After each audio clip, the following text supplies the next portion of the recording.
Hey! In front of me is VIVO X80 Pro, and today I would like to show you how you can change apps permissions on this smartphone.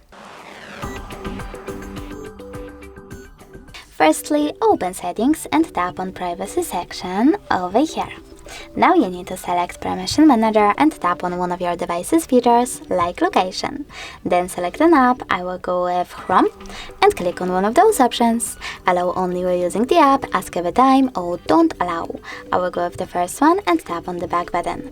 So now as you can see, Chrome gained access to this device's camera if I'm using this app. But you can always pick any feature and then select app that you are interested in, like Google. After that, click on See all Google permissions instead and manage all of them only for this app from here. Thanks so much for watching. If you enjoyed this video, don't forget to leave a like, comment and definitely subscribe. Bye!